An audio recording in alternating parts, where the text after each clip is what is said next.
Bienvenidos a este canal de mentiras y venganza. La noche de mi boda, mientras dormía profundamente, el chofer de mis suegros irrumpió en la habitación. Susurró: "No enciendas la luz, huye ahora mismo o te costará la vida". Aterrada, obedecí y escapé de una muerte segura.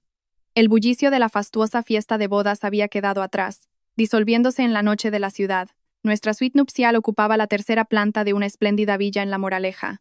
El silencio era tal que podía oír el tic-tac del reloj de pared. Estaba exhausta. El vestido de novia de alta costura, valorado en decenas de miles de euros, ya estaba desabrochado, doblado con esmero sobre un sillón de terciopelo. Me llamo Alba y hoy ha sido el día más feliz de mi vida. Acababa de casarme con Héctor, el único hijo del presidente del Grupo Constructor Valiente. Tras 2 años de un amor apasionado, Héctor yacía a mi lado. Había bebido mucho en la celebración. Su rostro estaba sonrojado, su respiración acompasada y con un ligero aroma a vino. ¿En qué momento se había quedado dormido? Sonreí, acariciando suavemente la mejilla del hombre que ahora era mi marido. Esta noche me había abrazado delante de todos. Y, con la voz pastosa por el alcohol, me había dicho: "Alba, gracias por llegar a mi vida. Prometo hacerte la mujer más feliz del mundo". Su amor por mí era real. La atención y el cariño de su familia hacia mí también lo eran. Durante los últimos 2 años, mi suegra, Isadora, una mujer elegante y de gran carácter, siempre me había tratado como a su propia hija. Me colmó de regalos, desde ropa de las mejores firmas hasta los preparativos de esta boda de cuento de hadas. Yo, una chica huérfana de padre y madre desde muy joven, solo contaba con el apoyo de mi hermano mayor. Alcanzar esta felicidad era una suerte inmensa. Sin embargo, no entendía por qué, en medio de tanta plenitud, una vaga inquietud se apoderaba de mi corazón. Quizás era por las palabras de Marcos, mi hermano, que aún resonaban en mis oídos. Marcos es 10 años mayor que yo, comisario principal de la Policía Nacional, y fue quien me crió tras la muerte de nuestros padres. Es la única persona en la que confío ciegamente, pero también fue el único que se opuso firmemente a este matrimonio. El día que le presenté a Héctor, Marcos tuvo una larga conversación a solas con él. Después, me llevó a su despacho y me dijo con total seriedad: "Alba, ese chico no es trigo limpio, no te cases con él". En aquel momento me enfadé. Pensé que era demasiado desconfiado, que se preocupaba en exceso. Héctor era tan bueno. Su familia, a pesar de su inmensa fortuna, era tan decente. ¿Por qué se oponía? Al final, por el cariño que me tenía, Marcos tuvo que aceptarlo. Pero su actitud en la boda de hoy seguía siendo forzada. Me dije a mí misma que solo estaría preocupado en exceso por su hermana pequeña. Aparté la inquietud, me giré para abrazar suavemente a Héctor e intenté conciliar el sueño. No sé cuánto tiempo pasó, pero mientras estaba sumida en un duerme vela, me desperté de sobresalto. No fue por un sonido, sino por una sensación. La sensación de que alguien más estaba en la habitación, observándome. Contuve la respiración y escuché. La respiración de Héctor seguía siendo regular a mi lado, el aroma de los nardos era intenso, pero en el aire parecía haber otro aliento extraño y amenazador. Mi corazón empezó a latir con fuerza. Abrí los ojos lentamente. En la penumbra, gracias a la luz tenue de la lámpara de noche que venía del rincón, vi una silueta alta y oscura de pie junto a la cama, a solo unos pasos de mí. Me quedé paralizada, con la garganta atenazada, incapaz de emitir sonido alguno. La sombra permaneció inmóvil un instante y luego comenzó a moverse lentamente hacia mí. El pánico se apoderó de mí. Intenté sacudir a Héctor, pero mi cuerpo no respondía. Justo cuando iba a gritar con todas mis fuerzas, una mano áspera y dura como el acero surgió de la oscuridad, tapándome con fuerza la boca y la nariz. Luché con desesperación, mis uñas arañando el aire. El intruso era demasiado fuerte. Me aplastó contra el colchón, inmovilizándome. Empecé a ahogarme, las lágrimas brotaban de mis ojos. Justo cuando pensaba que iba a morir asfixiada, una voz masculina desconocida, tan contenida que era apenas un susurro, sonó junto a mi oído, apremiante e inquietante. "No enciendas la luz, huye ahora mismo o te costará la vida". Sentía como si una roca me aplastara el pecho, tanto por la mano del desconocido como por su aterradora frase. ¿Costarme la vida? ¿Por qué? Miles de preguntas se agolpaban en mi mente. ¿Un ladrón? Seguro que son ladrones.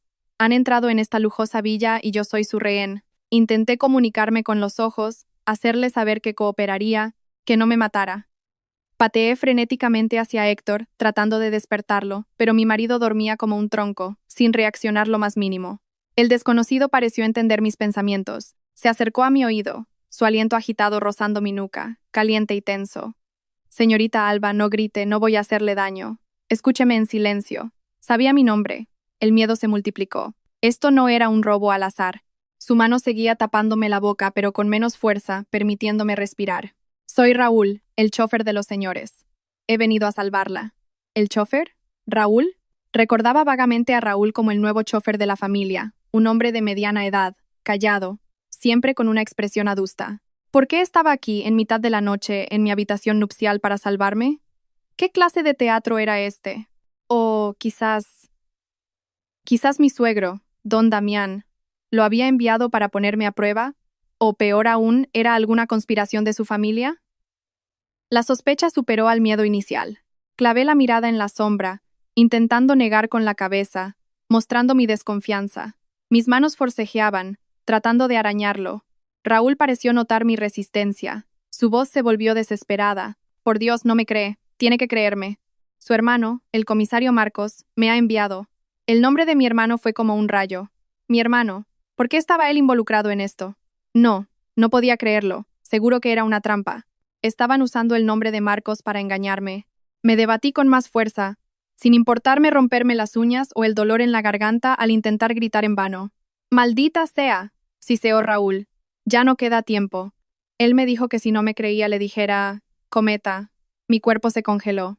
El forcejeo cesó de golpe. Cometa. Esas dos palabras eran como una clave secreta olvidada durante mucho tiempo que de repente se activaba. Era la contraseña secreta entre Marcos y yo. Desde aquel día, cuando tenía 10 años y me perdí en la feria del pueblo, Marcos me encontró junto a un puesto de cometas. Me dijo, en el futuro, si alguien te dice esta palabra en un momento de peligro, será una persona de mi máxima confianza, enviada para protegerte. Este secreto, aparte de Marcos y yo, no lo sabía nadie más en el mundo. Ni siquiera Héctor. La mano que me tapaba la boca se relajó lentamente. Inhalé profundamente, el aire frío llenando mis pulmones. Ya no lloraba de miedo, sino por una verdad terrible que empezaba a desvelarse. Usted dice la verdad, susurré, con la voz tan temblorosa que no la reconocí. Rápido. No queda tiempo. Raúl no dio más explicaciones. Su mano áspera agarró mi muñeca y me levantó de un tirón. No enciendas la luz. Coge un abrigo. No cojas nada más. A tu marido le han dado un somnífero. No se va a despertar. Rápido. Me puse en pie tambaleándome. Mis piernas apenas me sostenían. Miré hacia atrás, a Héctor, el hombre con el que acababa de jurarme amor eterno, durmiendo profundamente, ajeno a todo. La advertencia de Marcos, la aparición de Raúl, la contraseña secreta y las palabras, o te costará la vida, giraban en mi cabeza, creando una pesadilla de la que no podía despertar. La opulenta suite nupcial, en este momento, se sentía fría y aterradora, como una jaula de oro meticulosamente decorada, esperando a que la presa cayera en la trampa. Mi mente estaba en blanco, solo me guiaba el instinto. Cogí a toda prisa un batín de seda fino, me lo puse y, descalza, seguí a Raúl. Me llevó no por la escalera principal y suntuosa, sino por una escalera estrecha, oscura y con olor a humedad. La escalera de servicio por la que nunca había pasado. Toda la villa estaba sumida en el silencio, un silencio aterrador. El aroma de los nardos ahora se sentía abrumador, asfixiante, como el olor de las flores en un funeral. Con cada paso sobre los escalones helados no me atrevía a mirar atrás. Tenía miedo de ver a Héctor, miedo de que despertara, y, aún más, miedo de que no lo hiciera. Si de verdad le habían drogado, ¿era él también una víctima? ¿O era parte de esta farsa?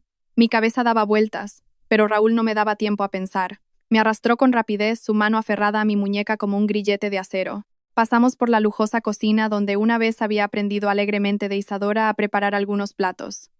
Ahora todo parecía extraño, frío, como los objetos de una casa encantada. Raúl abrió el cerrojo de la puerta trasera con una destreza que denotaba práctica. Una ráfaga de aire nocturno y gélido me hizo temblar. Fuera no estaban los coches de lujo del garaje, sino un coche normal, viejo, aparcado en el rincón más oscuro del jardín. Me empujó al asiento trasero y arrancó el motor rápidamente. El coche salió por la puerta de servicio, sigiloso como un gato, y se lanzó a la oscuridad de la ciudad. Miré hacia atrás, a la villa resplandeciente, aislada en la colina, hermosa como un castillo de cuento.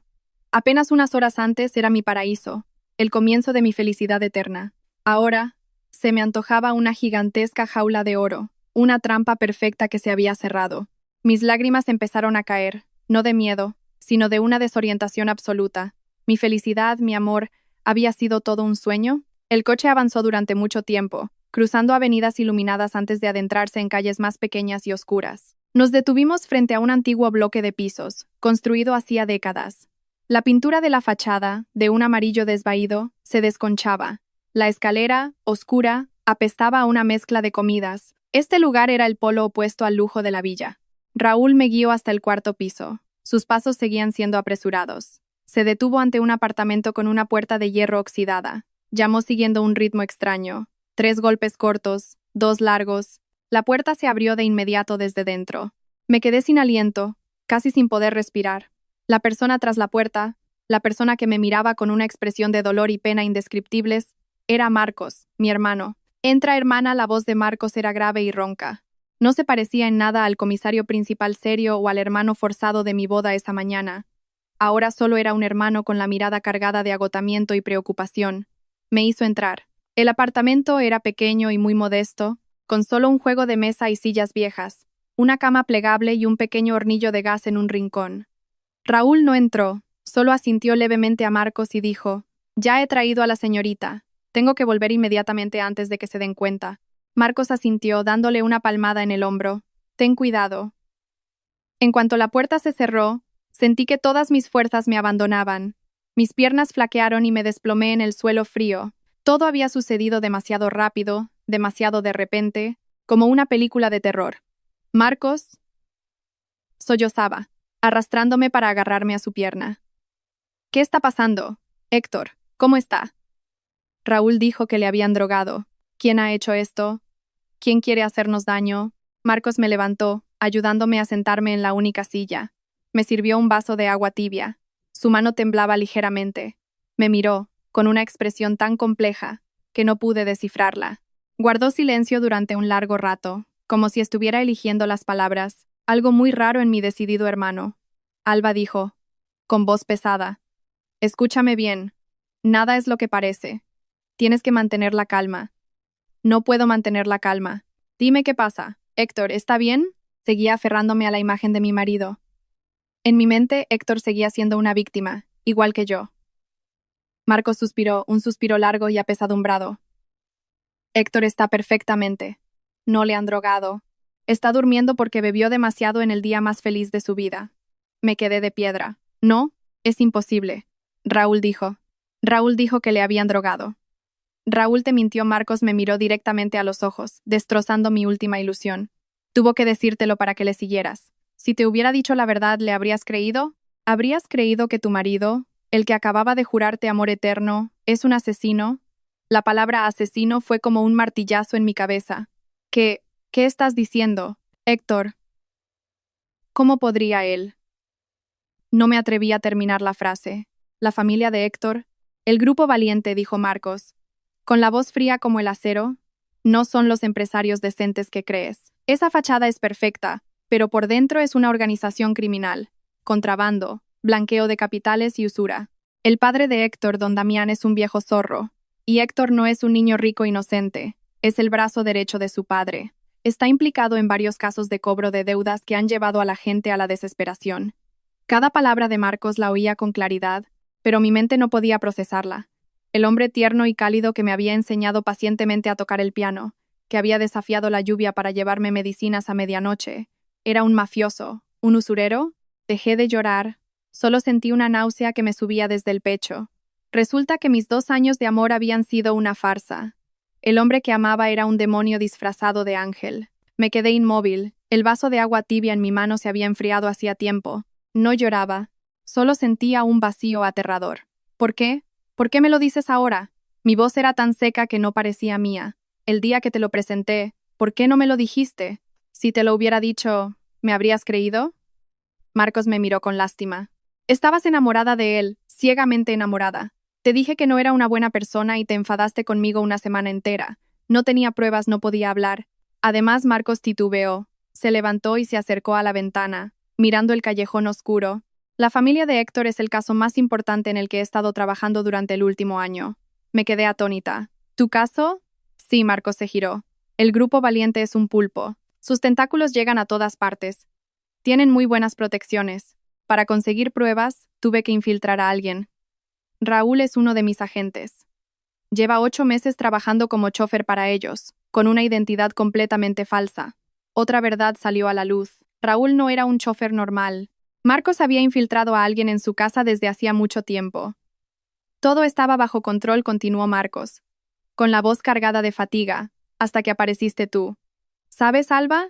El día que me dijiste que amabas a Héctor, casi me derrumbo. Esta coincidencia es demasiado cruel. La hermana del jefe de la investigación se enamora del hijo del cabecilla de la organización criminal que estoy investigando. Fue entonces cuando lo entendí. Entendí que la oposición de Marcos no era un prejuicio, sino una verdad que no podía revelar. Mi amor resultó ser un incidente mortal, una variable que no estaba en su plan. Entonces, la boda... temblé. No podía impedirla, dijo Marcos, con la voz ahogada. ¿Lo entiendes, Alba? Son muy recelosos.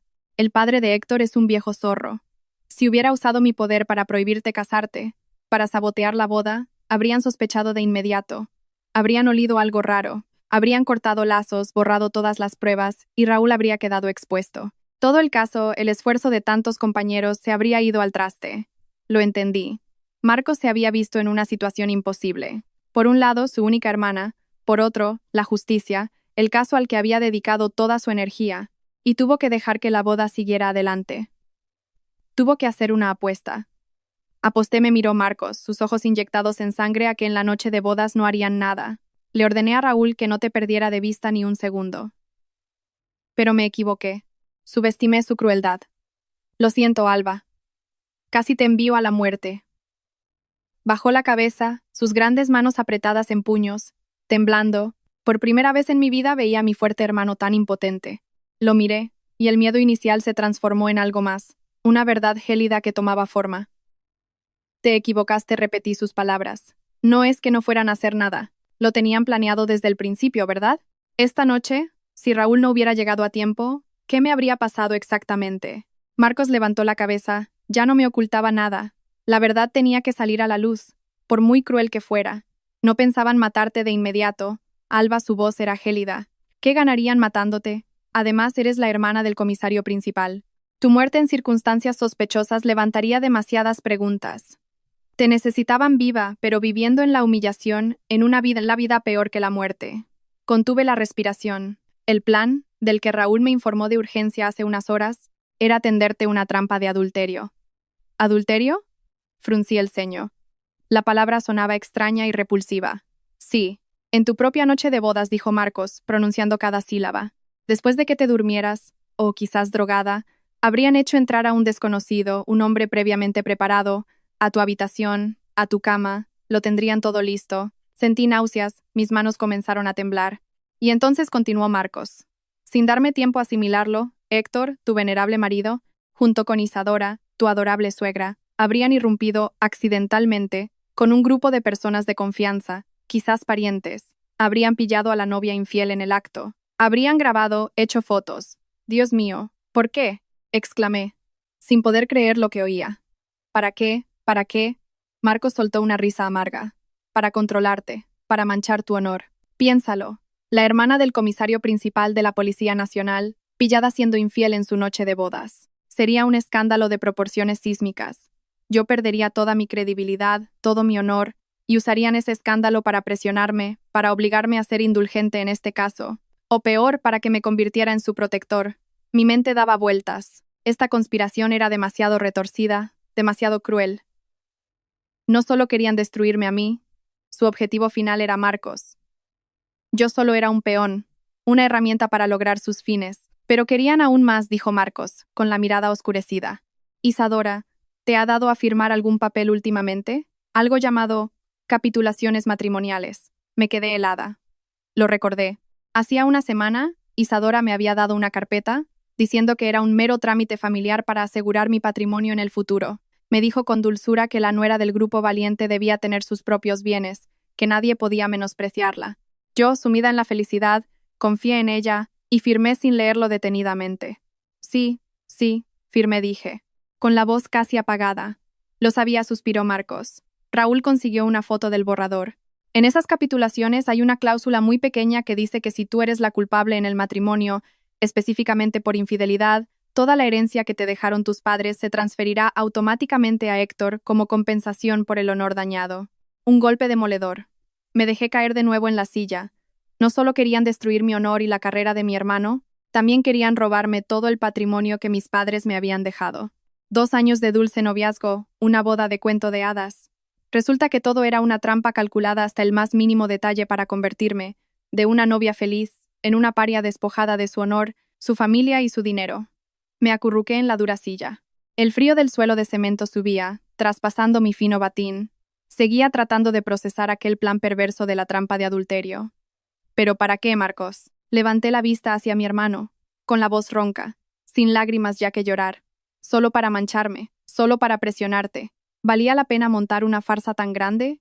Marcos suspiró, mirándome con una compasión infinita, la mirada de un adulto explicando una cruda realidad a un niño. Alba, tu honor, mi carrera, eso era solo el primer paso. Su objetivo final nunca fueron esas cosas. Su objetivo final es el patrimonio. ¿Patrimonio? Fruncí el ceño. ¿Qué patrimonio? No tengo nada más que... Me detuve de repente. Recordé la herencia que mis padres me habían dejado. Una antigua casa en el centro de la ciudad y una considerable suma en ahorros y acciones. Suficiente para vivir cómodamente toda mi vida sin depender de nadie. Marcos, al ver mi expresión, supo que lo había entendido. Dijo lentamente.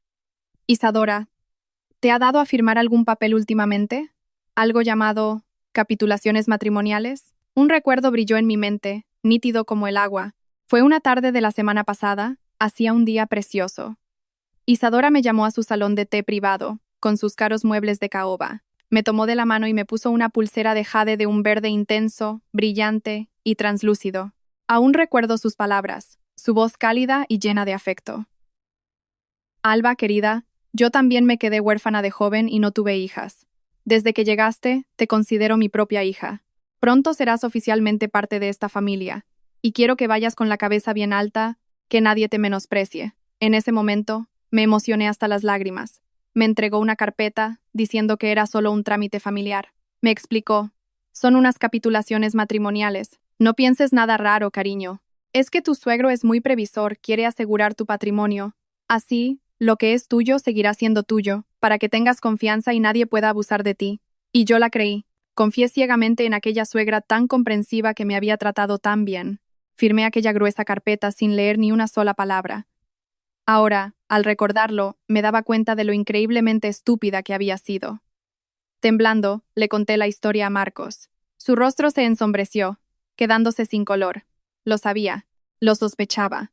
Raúl consiguió fotografiar el borrador, pero no pudo evitar que firmaras a tiempo.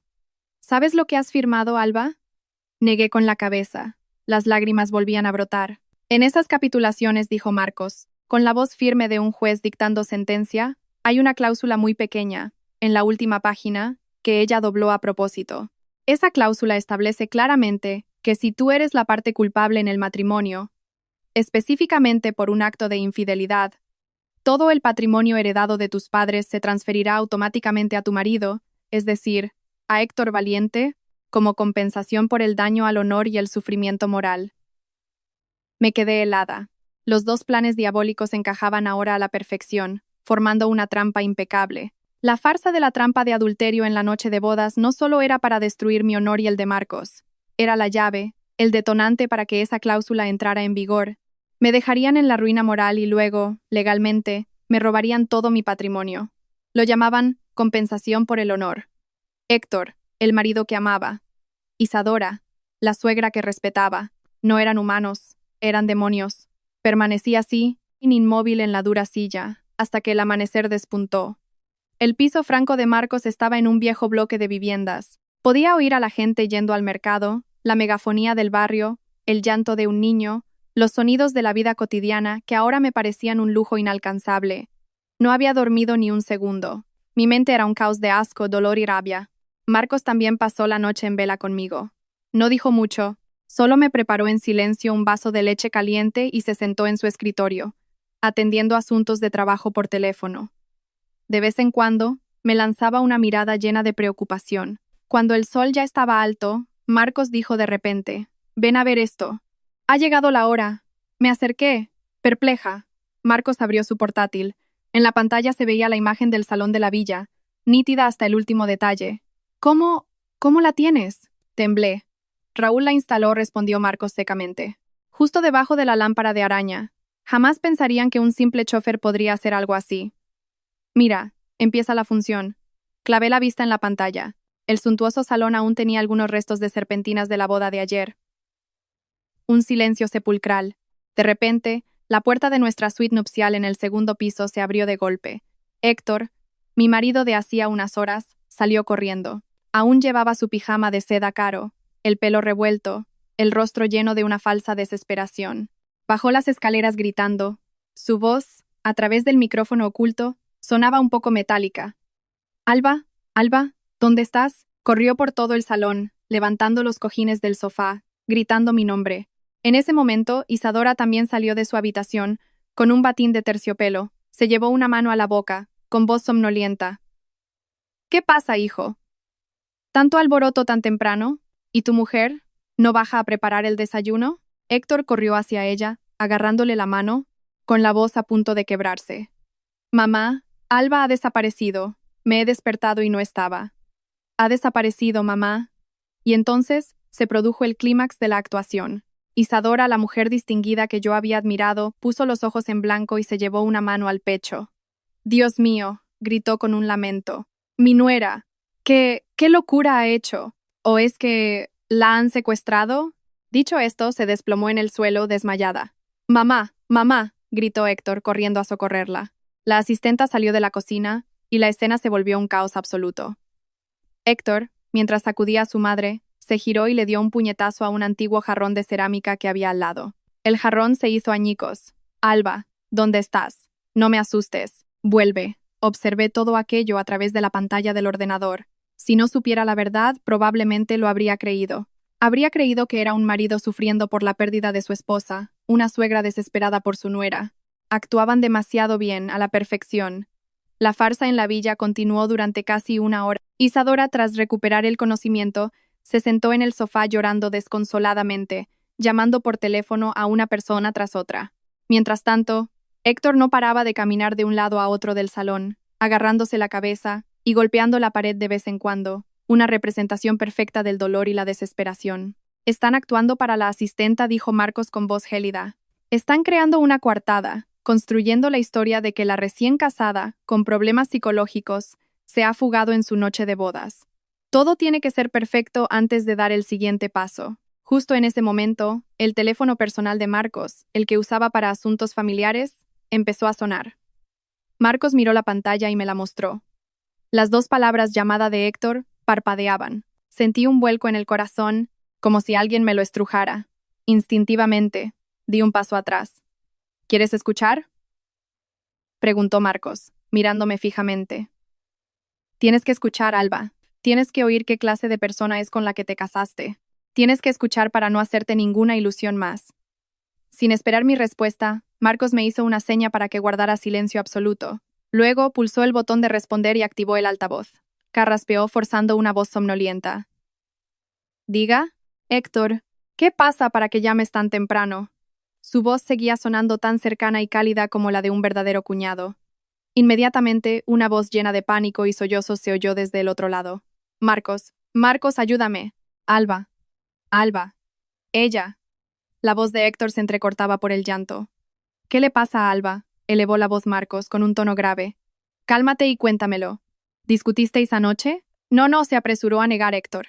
Anoche estábamos muy bien. Pero esta mañana me he despertado y no estaba. La he buscado por toda la casa. Sus cosas, el móvil, la cartera, todo está aquí. Solo ha desaparecido ella. Me quedé allí, agarrada con fuerza al borde de la mesa. Esa voz la había escuchado durante 2 años. Había pensado que era la voz más cálida del mundo. Pero ahora, al oírla a través del altavoz, se me erizaba el vello. Actuaba demasiado bien. El pánico, la desesperación en su voz, no tenían ni un ápice de falsedad. Si no supiera la verdad, sin duda le habría creído, me habría sentido culpable por haberle preocupado. Miré a Marcos, su rostro permanecía impasible como un témpano de hielo. Héctor, al otro lado, seguía sollozando. Marcos, tengo mucho miedo. Ella tiene sus problemas, temo que haya hecho alguna tontería. O la han secuestrado. Hermano, tú eres policía, tienes contactos. Ayúdame. Ayúdame a encontrar a tu hermana. Había mencionado hábilmente mis supuestos problemas y el hecho de que Marcos era policía. Estaba tendiendo una trampa, queriendo involucrar a mi hermano en la historia que él mismo había montado. Miré a Marcos esperando su reacción. Marcos guardó silencio unos segundos. Un silencio calculado. Luego, dijo, con un tono lleno de preocupación y angustia. Tranquilo. Quédate donde estás. No toques nada de la habitación. Voy para allá ahora mismo. Iré a ver cuál es la situación. Marcos colgó, con una expresión impasiblemente aterradora. Yo, en cambio, estaba temblando. ¿De verdad vas a ir? Tartamudeé. No puedes. Es peligroso, es una trampa. ¿Vas a ir solo? Marcos me miró y se echó a reír, una risa gélida. Mi hermana tonta. ¿Crees que tu hermano es tan estúpido como para meterse en la boca del lobo? Me dio una palmadita en la cabeza. Yo no voy a ir. Al menos, su cuñado no irá. Me quedé perpleja sin entender. Marcos se sentó, sirviéndose otro vaso de agua. ¿Para qué me llaman? Para que yo, como familiar, vaya corriendo, presa del pánico. Me contarían entre lágrimas su historia. Inventarían la versión de que Alba tiene problemas psicológicos y se ha escapado. Quieren que yo confirme esa historia para legitimarla ante todo el mundo. Quieren que participe en su obra de teatro de buscar a mi hermana. Empecé a entender. Quieren que tú también creas que me he ido por mi cuenta. Exacto, asintió Marcos. Si el comisario principal de la Policía Nacional lo cree, entonces, cuando saquen el vídeo de la trampa de adulterio que creen haber grabado, dirán que yo, por la vergüenza, cometí una locura o desaparecí. Todo se cerraría a la perfección. Conseguirían tu patrimonio y, a la vez, me neutralizarían a mí. Matarían dos pájaros de un tiro. Entonces, ¿qué hacemos ahora? Me sentí diminuta ante aquella conspiración. Se les olvidó una cosa, dijo Marcos. Se levantó y cogió el teléfono fijo negro, el teléfono de seguridad de la policía. Querían llamar a su cuñado, pero a quien han llamado es al comisario principal de la Policía Nacional. Marcos no devolvió la llamada a Héctor. Marcó otro número. Su voz cambió al instante. Ya no era el hermano cálido, sino un comandante decidido, claro y lleno de autoridad. Aquí el comisario Marcos dijo al teléfono. Centralita, informe de situación. Acabo de recibir un aviso de una desaparición grave en la villa número 28 de la calle Hércules. La víctima es Alba Jiménez, 26 años. Mi hermana. Sí, mi hermana. Marcos hizo una pausa y continuó, como si diera una orden. Sospecho que no es una simple desaparición. Podría tratarse de un secuestro o un homicidio. Exijo que envíen inmediatamente a la Brigada de Investigación Criminal y al equipo de la Policía Científica, en coordinación con la Comisaría de Distrito. Acordonen la villa, regístrenla de arriba abajo, tomen declaración a todo el mundo, especialmente a Héctor Valiente y a Isadora de la Fuente. No omitan ni un solo detalle. Es una orden. Marcos colgó. Me quedé allí atónita. Lo entendí. Entendí la jugada de mi hermano. Ellos querían montar un drama familiar. Marcos lo convirtió en un caso criminal grave. Ellos querían ocultar. Marcos envió a gente a revolverlo todo. Este era su contraataque. Marcos me llevó de nuevo frente a la pantalla del ordenador. Ahora, a disfrutar del espectáculo. Clavamos la vista en la pantalla. Héctor e Isadora seguían actuando con gran entrega en el salón. Héctor caminaba de un lado a otro, mesándose el pelo, mirando de vez en cuando hacia la puerta, seguramente esperando la llegada de su cuñado.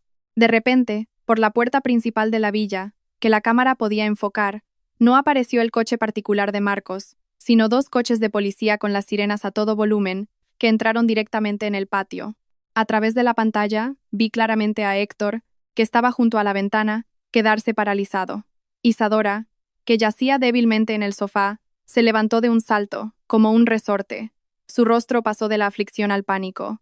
La obra de teatro parecía haberse desviado del guión. Todo sucedió tal y como Marcos había predicho. Los dos coches de policía con las luces intermitentes rompieron por completo el silencio, y el guión que Héctor e Isadora estaban construyendo con esmero. Vi a Héctor bajar corriendo desde la ventana. Su rostro ya no mostraba dolor, sino un pánico y una confusión imposibles de disimular. Corrió hacia la puerta principal, interceptando al grupo de policías que entraba. A través del micrófono oculto, el sonido llegó un poco distorsionado, pero claro. Ustedes, ¿qué hacen? ¿Quién les ha dado permiso para entrar aquí? Gritó Héctor, perdiendo su habitual compostura. Un policía de paisano, que parecía ser el jefe del equipo, mostró con calma un papel. Tenemos una orden de registro de urgencia. Hemos recibido un aviso de una desaparición grave, con indicios de delito, en esta dirección. La víctima es la señorita Alba Jiménez. Le ruego que coopere. ¿Desaparición? Héctor se quedó de piedra. Mi mujer, sí, mi mujer no aparece. Pero estaba a punto de avisar a su hermano. Él es el comisario principal. ¿Por qué tanta prisa? Seguía intentando aferrarse al salvavidas que era Marcos. El jefe de equipo no alteró su expresión. Ha sido el propio comisario Marcos quien nos ha ordenado venir. Sospecha que su hermana ha sido víctima de un crimen. Por favor, apártese para que podamos hacer nuestro trabajo. Policía científica, toma de declaraciones. Todos en esta casa, desde los dueños hasta el servicio, deben colaborar. Dicho esto, los agentes se dispersaron por toda la villa. Los vi subir las escaleras, dirigiéndose directamente a nuestra suite nupcial. Otro equipo fue a la cocina, y otro al jardín. Isadora en ese momento pareció reaccionar. Bajó las escaleras tambaleándose. Ya no lloraba, su rostro estaba blanco como el papel. «Ustedes, ¿qué creen que hacen?» Temblaba. «Esta es mi casa. Mi marido es el presidente del Grupo Valiente. No tienen ningún derecho». Señora, el jefe de equipo mantuvo su actitud. «Estamos cumpliendo con nuestro deber. Les ruego a usted y al señor Valiente que se sienten. Necesitamos tomarles declaración inmediatamente». ¿Cuándo desapareció la señorita Alba Jiménez? ¿Con quién se vio antes de desaparecer? ¿Tenía algún conflicto con alguien? Héctor e Isadora fueron obligados a sentarse en el sofá, justo delante de la cámara oculta. Sus rostros estaban lívidos. Se miraron el uno al otro, con un miedo atroz en los ojos. Su guión era el de una novia fugada. Pero ahora la policía investigaba un posible homicidio o secuestro. Habían perdido el control de la situación. Justo en ese momento, el teléfono de Marcos volvió a sonar. De nuevo era Héctor. Marcos sonrió, una sonrisa gélida. Volvió a poner el altavoz. «Marcos». Esta vez Héctor no sollozaba, sino que rugió, un rugido lleno de ira y descontrol. «¿Qué demonios estás haciendo? ¿Por qué has enviado a la policía a mi casa?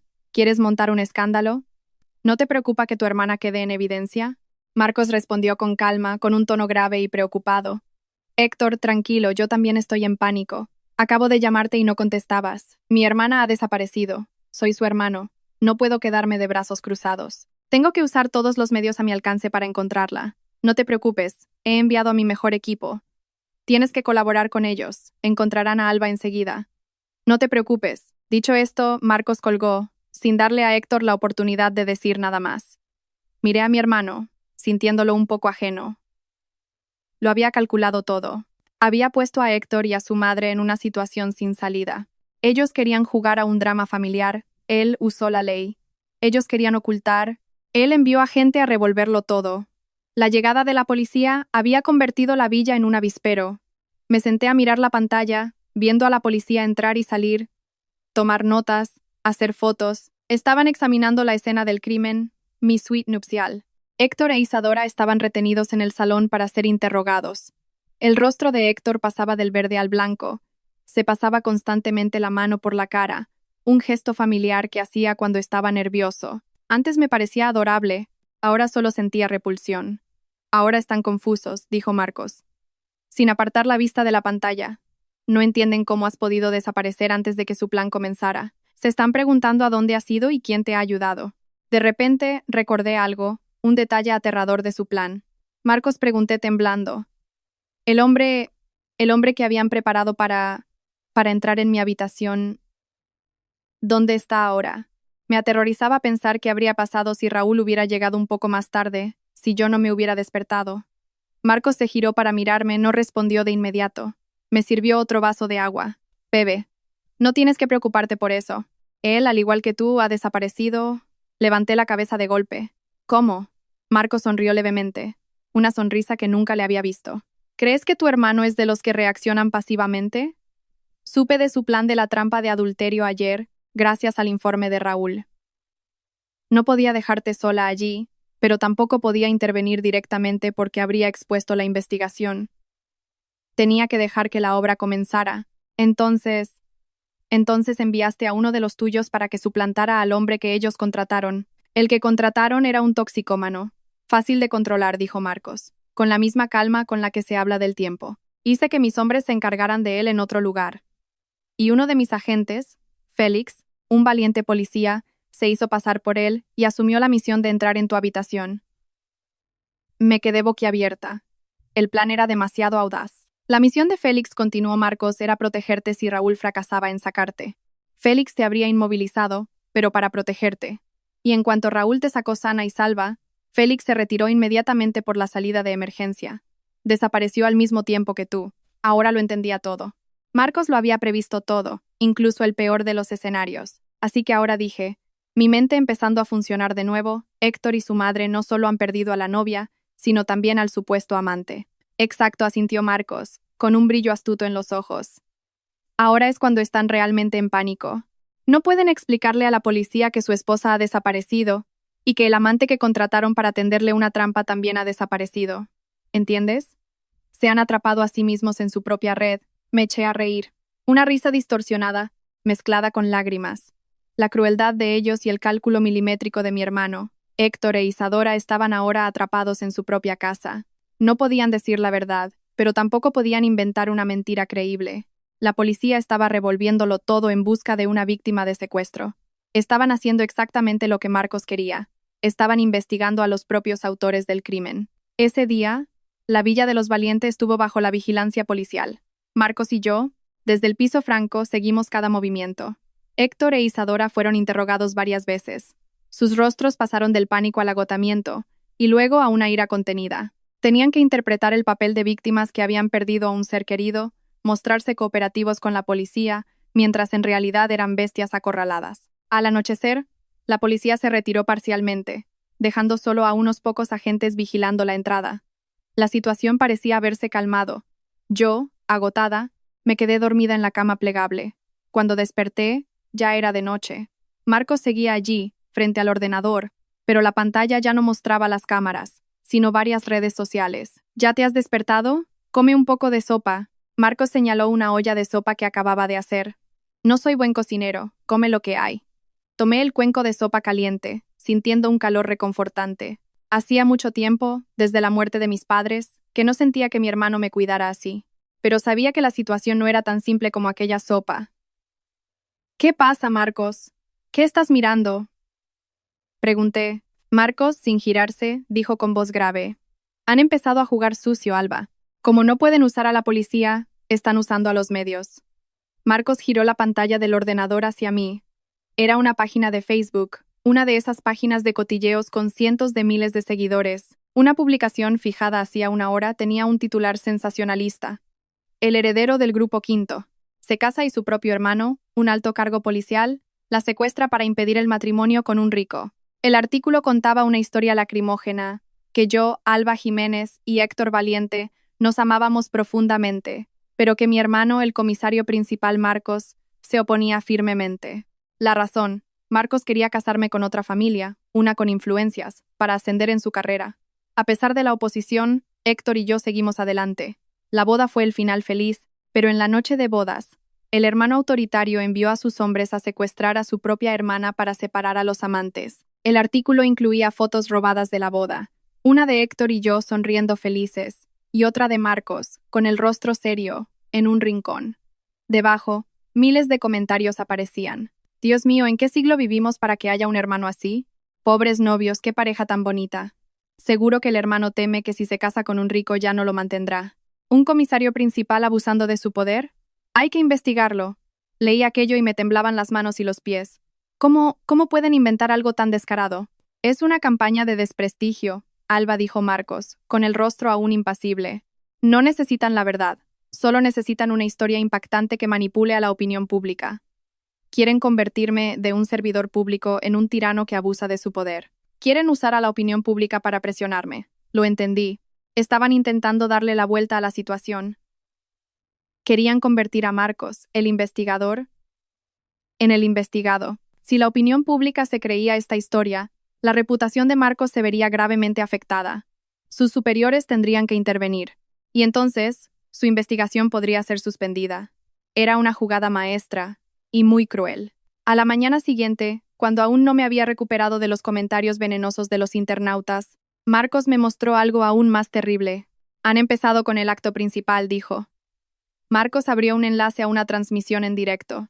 La pantalla mostraba el salón de la villa, pero no era la imagen de la cámara oculta de Raúl, sino la de una cámara profesional. Isadora, mi suegra, estaba sentada en una silla de ruedas. Me quedé de piedra. ¿Silla de ruedas? Pero si caminaba perfectamente. En la pantalla, Isadora parecía demacrada, irreconocible. No llevaba maquillaje. Su pelo, normalmente recogido en un elegante moño, ahora caía suelto, mostrando más canas. Llevaba un pijama viejo. Sus ojos estaban hinchados y abrazaba con fuerza una foto de nuestra boda. A su lado estaba Héctor, con el rostro ojeroso y barba de varios días. Le daba de comer con ternura una cucharada de puré a su madre. Una periodista de algún canal de noticias de entretenimiento estaba sentada frente a ellos, con voz compasiva. Señora, ¿podría calmarse y contarle a la audiencia qué ha sucedido con su familia? Isadora levantó la vista, 2 hileras de lágrimas cayendo por sus mejillas. Negó con la cabeza, su voz débil y temblorosa. Yo, no sé, señorita. Estoy destrozada. Mi nuera, Alba, era como mi propia hija. La quería por ser huérfana, la mimaba como si fuera de cristal. Y sin embargo, empezó a sollozar. Héctor la abrazó por los hombros. Mamá, no llores más. Tienes que cuidarte. Si Alba vuelve y te ve así, se pondrá muy triste. Dicho esto, levantó la vista hacia la cámara, con los ojos enrojecidos. Por favor, ayúdenme a encontrar a mi mujer. No sé qué le ha podido decir Marcos, su hermano. Él se opuso a nuestra relación desde el principio. Solo temo que se la haya llevado. Alba, ¿dónde estás? Vuelve conmigo. La periodista acercó rápidamente el micrófono a Isadora. ¿Quiere decir que hubo una intervención del hermano de la novia? Isadora asintió, con el rostro bañado en lágrimas. Sí, señorita. Marcos tiene mucho poder. No quería que su hermana se casara con mi Héctor. Decía que nuestra familia, por ser empresarios, no era digna. La presionó. Y en la noche de bodas, envió a gente para llevársela. Incluso mandó a la policía a registrar mi casa, como si fuéramos criminales. Dios mío, mi hijo es un buen hombre, quiere a su mujer con locura. Ahora mi nuera ha desaparecido y yo, por el shock, he caído enferma. He perdido la movilidad en las piernas. Mi familia está destrozada, gritó, un grito desgarrador. Héctor también hundió la cara entre las manos, sus hombros temblando. La escena, una madre desconsolada que ha perdido a su nuera hasta el punto de quedar paralítica, un marido desesperado buscando a su esposa, era perfecta, sin fisuras. Me quedé allí, petrificada. La transmisión en directo tenía decenas de miles de espectadores. Los comentarios explotaban. Dios mío, qué comisario tan malvado. Esto es abuso de poder, hay que investigarlo. Pobres la madre y el marido, devuélvanles a su mujer. La opinión pública había sido completamente manipulada. Marcos, de héroe, se había convertido en el villano, un hermano tirano que abusaba de su poder. Miré a Marcos, su rostro seguía impasible, pero vi que sus manos estaban apretadas en puños, con las venas marcadas. La transmisión en directo de Isadora terminó entre sus sollozos ahogados y mi indignación absoluta. En algún momento, había roto el vaso que tenía en la mano. El cristal me cortó la piel, la sangre brotó, pero no sentí dolor. ¿Cómo podía compararse ese dolor físico con el dolor de mi corazón? Una mujer que apenas ayer me tomaba de la mano y me llamaba hija, hoy podía sentarse en una silla de ruedas y representar una farsa de parálisis para calumniarme a mí y a mi hermano. Su crueldad no tenía límites. Marcos, grité. Por primera vez, me atreví a alzarle la voz a mi hermano. Mira, mírala. Está mintiendo, está actuando. ¿Por qué dejas que hagan lo que quieran? ¿Por qué no los detienes a todos? Marcos no me miró. Sus ojos seguían fijos en la pantalla del ordenador, donde la transmisión había terminado, pero los comentarios seguían apareciendo, llenos de insultos hacia él. Guardó silencio, un silencio aterrador. Esperó a que terminara de gritar, a que, agotada, me dejara caer al suelo. Solo entonces se giró lentamente. ¿Estás enfadada? Preguntó con calma. Si estás enfadada, significa que has perdido, Alba. Levanté la vista hacia él a través de un velo de lágrimas. ¿Qué quieres decir? Toda la sociedad nos está malinterpretando. Estás a punto de perder tu trabajo, y a mí me han convertido en una loca fugitiva. Hemos perdido. Marcos negó con la cabeza. Se levantó, se acercó a mí y me dio una toalla limpia. Límpiate la sangre y escúchame. Me ayudó a sentarme en la silla. ¿Sabes lo que es un arma de doble filo? Cuando decidieron usar la prensa amarilla, la opinión pública para atacarme, se agarraron al filo de la navaja ellos mismos. Seguía sin entender. Marcos se sentó frente a mí. Su calma me tranquilizó poco a poco. Cuanto más trágica sea su actuación, cuanto más digna de lástima parezca ella en su silla de ruedas, cuanto más reales parezcan los llantos de Héctor, más dolorosa será su caída cuando la verdad salga a la luz. Alba. Me miró, Ya no con los ojos de un hermano, sino con los de un policía. Se han subido ellos mismos a un gran escenario. Creen que son los directores, pero olvidaron que el público no solo está formado por gente crédula. El público también es la ley. Empecé a entender. Marcos no estaba siendo pasivo. Estaba esperando a que actuaran, a que se colocaran en la cima de la compasión pública. Quieren usar la opinión pública para presionar a mis superiores, continuó Marcos. Y lo han conseguido. Esta mañana he recibido una llamada. Me han suspendido temporalmente de mis funciones para que aclare estos rumores de abuso de poder. Mi caso también ha sido suspendido. ¿Qué? Volví a entrar en pánico. Entonces, ¿han ganado? Marcos sonrió fríamente. Eso es exactamente lo que yo quería. Al estar suspendido, ya no estoy atado por mi cargo. Ya no soy el comisario principal persiguiendo a criminales. Hizo una pausa, mirándome directamente a los ojos, con un brillo aterrador. Ahora solo soy un hermano que busca justicia para su hermana. ¿Entiendes? Me han dado la excusa perfecta para actuar a título personal. Después de que Marcos fuera suspendido de sus funciones, tuvo aún más tiempo para estar conmigo en el piso franco. Pero su calma me ponía nerviosa. Durante varios días, Marcos solo leyó, cocinó y vio las noticias. Las noticias sobre el escándalo del comisario principal seguían siendo un hervidero en la red. Héctor e Isadora se habían convertido en símbolos de las víctimas oprimidas por el poder. Incluso habían recibido muchas donaciones de gente caritativa. Lo veía y sentía náuseas. Marcos, en cambio, solo sonreía. ¿De verdad no vas a hacer nada? No pude más. ¿Vas a dejar que se salgan con la suya? ¿Tu caso está paralizado? ¿Significa que se han librado? ¿Quién te ha dicho que se han librado? Marcos cerró el libro. Se están cavando su propia tumba. ¿Sabes qué hace una bestia herida? Vuelve a su guarida a lamerse las heridas. Pero el viejo zorro de la familia Valiente no hará eso. Empezará a mover activos, a borrar pruebas, porque cree que ya me han atado de manos, que no puedo hacerle nada. Marcos se levantó, miró por la ventana, y este es el momento de nuestro golpe final. Quieren actuar ante el público, ¿no? De acuerdo, les daré un escenario aún más grande. ¿Qué quieres decir? Me acerqué a él. Mañana, dijo Marcos, con voz grave y clara, convocaré una rueda de prensa. Una rueda de prensa oficial, a título personal, para aclarar los rumores de los últimos días. Sentí un vuelco en el corazón. ¿Una rueda de prensa en medio de esta tormenta?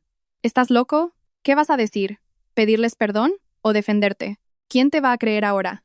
Yo no voy a defenderme, Marcos se giró, poniendo las manos sobre mis hombros. Su mirada era firme. No voy a hablar yo. Vas a hablar tú, Alba. ¿Yo? Me quedé boquiabierta, retrocediendo un paso. No puedo. ¿Qué voy a decir ahí fuera? ¿Que mi marido me tendió una trampa? ¿Que mi suegra finge estar paralítica? ¿Quién me va a creer? Dirán que estoy loca, como ya están diciendo. No tienes que decir mucho. Alba, la voz de Marcos era calmada, pero tenía el peso de una tonelada. Esto ya no es solo asunto tuyo, ni solo mío. Han usado a la opinión pública para atacar el honor de toda una institución. Yo, como policía, aunque esté suspendido, tengo que responder. Y tú como víctima eres la única que puede decir la verdad. Marcos me llevó a una silla. Piénsalo. Si ahora te callas, si nos callamos, ¿qué pasará? La etiqueta de novia loca fugitiva te perseguirá toda la vida. Mi investigación quedará archivada para siempre. Esos criminales vivirán tranquilamente con el dinero que te robaron y seguirán cometiendo crímenes. ¿Es eso lo que quieres? Guardé silencio. No lo quería. Los odiaba. Pero tenía miedo. Realmente tenía miedo. Miedo de enfrentarme a una multitud. Miedo de los flashes, de las preguntas incisivas. Miedo de que me miraran como a un monstruo. Una mentirosa. Como si leyera mis pensamientos, Marcos me tomó de la mano. No tienes que actuar, no tienes que llorar como Isadora. Solo necesitas una cosa, dijo, enfatizando la palabra. La verdad, solo tienes que decir la verdad. La verdad, Alba, es el arma más poderosa. Es más fuerte que cualquier obra de teatro que Isadora pueda montar. ¿Confías en mí? Miré a los ojos de Marcos, esos ojos que me habían protegido durante tantos años. Respiré hondo. Esta vez, no podía esconderme detrás de él. Tenía que luchar por mí misma. Yo, lo haré. Aquella noche no pude pegar ojo. No dejaba de imaginar la escena del día siguiente. Yo, de pie, frente a cientos de ojos, cientos de cámaras, teniendo que contar mi historia. Solo de pensarlo, se me secaba la garganta y me temblaban las piernas. ¿Cómo iba a poder hacerlo? A la mañana siguiente, Marcos no me dejó sola. Llamó a una mujer, de su edad, con un rostro amable pero una mirada increíblemente perspicaz. Marcos me la presentó. Esta es Clara, una antigua compañera. Ahora trabaja en el departamento de comunicación de la policía. Ella te ayudará. Clara me sonrió. Una sonrisa muy cálida. No empezó con preguntas técnicas y frías. Se sentó a mi lado y me sirvió un zumo de naranja. Bebe. Marcos me ha contado tu historia. Te admiro mucho, Alba. Eres muy valiente. Solo pude bajar la cabeza. Tengo mucho miedo, Clara. No sé qué decir mañana. Temo estropearlo todo. Clara negó con la cabeza. No lo harás. No tienes que hacer nada. Tu trabajo es simplemente contar tu historia, con tus emociones más auténticas. No tienes que intentar parecer fuerte, ni hacer el papel de víctima desvalida. Sé tú misma. Siente el dolor, la rabia, la indignación. La verdad reside en esas emociones. Ese día, Clara estuvo a mi lado. No me enseñó a mentir, me enseñó a enfrentarme a la verdad. Me hizo todo tipo de preguntas. Preguntas incisivas que seguramente los periodistas usarían para atacarme. Alba, dices que te tendieron una trampa. ¿Dónde están las pruebas? Me quedé helada. Cierto. ¿Cuáles eran mis pruebas? ¿La palabra de Raúl? ¿La de Marcos? ¿O el contrato que firmé a ciegas? Fue entonces cuando Marcos habló. Puso una pequeña grabadora sobre la mesa. Esta es la prueba. Lo miré, perpleja. Es Raúl, explicó Marcos. Durante sus 8 meses allí, no solo observó. Grabó muchas conversaciones del padre y el hijo. Y esta es la grabación más importante. Marcos pulsó el botón. Se oyó una voz, la de Héctor y la de otro hombre, seguramente su padre. Estaban discutiendo un plan para después de la boda, sobre la huérfana yo, sobre cómo neutralizar a su hermano el comisario y sobre cómo legalizar mi patrimonio una vez que yo cometiera el error. Lo escuché y sentí que se me aflojaban las piernas. Resulta que no era la única presa, era una presa planeada desde hacía mucho tiempo. Clara me miró, con los ojos llenos de empatía. Ahora tienes un arma, pero no tienes que usarla de inmediato. Solo necesitas saber que la verdad está de tu lado. Clara me hizo practicar una y otra vez. Practicar contar la historia de la noche de bodas. Practicar hablar del contrato. Practicar hablar de mis sentimientos al descubrir la verdad. Al principio tartamudeaba, me echaba a llorar a mitad de la historia. Pero poco a poco, con cada repetición, el miedo disminuía y la indignación crecía. Ya no lloraba por debilidad, lloraba por mi estupidez, por un amor que había sido pisoteado. Al final del día, cuando Clara se fue, yo era otra persona. Seguía teniendo miedo, pero ya no quería huir. Tenía que hablar. Tenía que contarlo todo, para que el mundo entero conociera la verdadera cara de esa familia. A la mañana siguiente, me desperté muy temprano. No había podido dormir. Elegí la ropa más sencilla que tenía, una camisa blanca y un pantalón negro. No me maquillé, solo me recogí el pelo. Quería aparecer como una víctima, no como una actriz. Marcos me miró y asintió. Así está bien. Alba, mantén la calma. La rueda de prensa se celebró en un pequeño centro de convenciones, no en la comisaría, ya que Marcos estaba suspendido. Pero al llegar, me di cuenta de que el asunto era más grande de lo que imaginaba. Cientos de periodistas, cámaras y fotógrafos abarrotaban la entrada. Eran como un enjambre, apuntando sus objetivos hacia nosotros. Empecé a temblar instintivamente, agarrando con fuerza la mano de Marcos. No tengas miedo, Marcos me apretó la mano. Respira hondo. Estoy a tu lado. Marcos se abrió paso entre la multitud, creando un pequeño pasillo. Yo le seguí, con la cabeza gacha. El sonido de los flashes era incesante, cegador. Oía gritos a mi alrededor. «Comisario Marcos, ¿qué tiene que decir sobre los rumores de abuso de poder? Señorita Alba, ¿es cierto que su hermano la obligó? ¿Huyó porque la maltrataba? ¿Tiene usted problemas mentales como dice su suegra?» Cada palabra era un puñal. Solo pude aferrarme a la espalda de Marcos y seguir caminando. Finalmente entramos en la sala. Estaba abarrotada. El aire era denso y cargado de expectación. Marcos subió a la mesa de ponentes. Y a mí me sentaron en la primera fila, justo debajo. Yo no era la portavoz principal, al menos al principio. Marcos se sentó, con una calma asombrosa. No parecía un hombre suspendido de sus funciones, sino alguien que controlaba el juego. Golpeó suavemente el micrófono. Un silencio inmediato se apoderó de la sala. Gracias a todos los periodistas y medios de comunicación por su presencia, empezó Marcos. Su voz era grave, clara y llena de autoridad. En los últimos días, han circulado muchas informaciones en las redes sociales sobre mi persona y mi familia. Muchos dicen que he abusado de mi poder, que he sido un tirano y he destrozado la felicidad de mi hermana. Hizo una pausa, recorriendo la sala con la mirada. He organizado esta rueda de prensa no como comisario principal de la Policía Nacional, sino como un hermano. Sí, Estoy temporalmente suspendido de mis funciones para aclarar estos rumores. Los periodistas empezaron a murmurar. Sin embargo, continuó Marcos, su voz endureciéndose. Esos rumores no solo afectan a mi honor, afectan a un caso, a una investigación sobre una organización criminal en la que mis compañeros y yo llevamos trabajando un año. La sala volvió a enmudecer. Un caso, una organización criminal. Esto ya no era un drama familiar.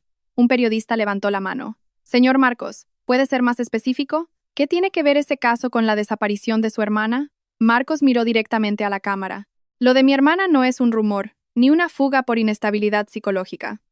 Hizo una pausa. La sala contuvo la respiración. Es parte de este caso. Mi hermana es la víctima.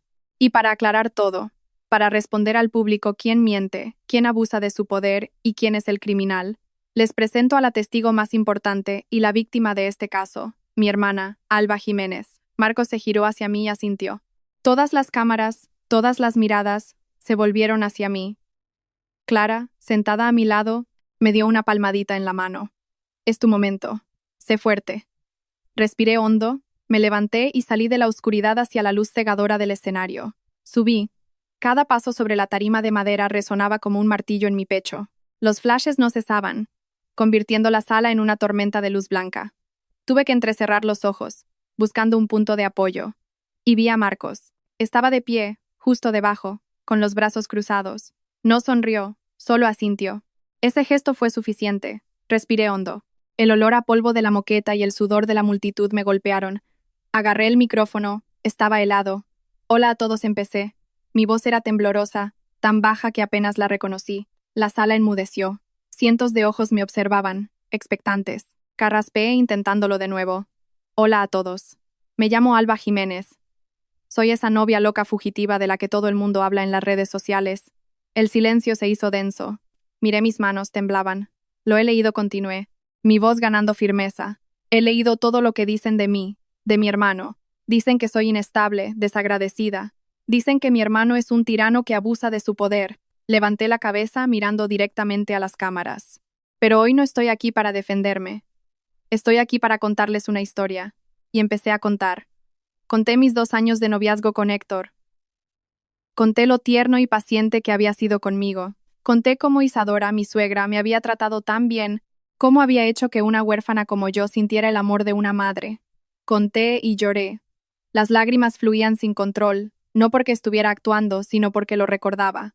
Había sido feliz de verdad. Confieso, lloraba, con la voz rota. Confié en ellos, ciegamente. Confié tanto que cuando mi hermano Marcos, el hombre que me crió, me dijo que no eran trigo limpio, me enfadé con él. Pensé que era desconfiado, que envidiaba mi felicidad. La sala estaba en silencio, escuchando una tragedia. Me sequé las lágrimas, mi voz se endureció. En mi noche de bodas, la noche que creí que sería la más feliz de mi vida, mientras mi marido dormía, un chofer de la casa, Raúl, entró en mi habitación. Me tapó la boca y me dijo: «No enciendas la luz. Huye ahora mismo o te costará la vida. Tu hermano me envía a salvarte». Un murmullo de asombro recorrió la sala. Los periodistas se agitaron levantando sus cámaras. No me detuve. Conté mi huida nocturna, el piso franco, todo lo que Marcos me había revelado. ¿Saben por qué organizaron una boda tan fastuosa conmigo? ¿Por qué querían que fuera su nuera? Miré a la multitud. El miedo inicial había desaparecido, reemplazado por la rabia. Porque tenían un plan. En la noche de bodas, iban a hacer entrar a un desconocido en mi habitación, y luego mi suegra y mi marido irrumpirían accidentalmente para pillarme en el acto. Esta vez no fue un murmullo, fue un grito ahogado. Dios mío, increíble. Querían destruir mi honor, grité, con el rostro bañado en lágrimas. Querían usar ese vídeo para manchar a mi hermano, para obligarle a ser indulgente en la investigación que estaba llevando a cabo contra ellos. Son criminales. Y entonces, lancé el golpe final. ¿Creen que con manchar mi nombre era suficiente? No.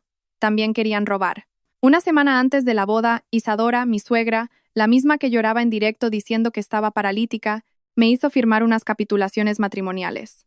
En ellas se especificaba que, si yo era infiel, todo el patrimonio heredado de mis padres pasaría a manos de Héctor como compensación por el honor dañado. La sala explotó. Ya no era una rueda de prensa, era un juicio público. En cuanto terminé, una avalancha de periodistas se lanzó hacia mí, apuntándome con sus micrófonos. Los gritos ahogaban los altavoces. «Señorita Alba, ¿tiene pruebas de lo que dice? ¿Por qué deberíamos creerla?» ¿Tiene algún video de eso? Marcos subió de inmediato, interponiéndose entre ellos y yo. Levantó la mano. La voz autoritaria de un policía resonó en la sala. Silencio. Ruego a todos que mantengan el orden. La sala enmudeció al instante. El poder de Marcos, incluso suspendido, los intimidaba.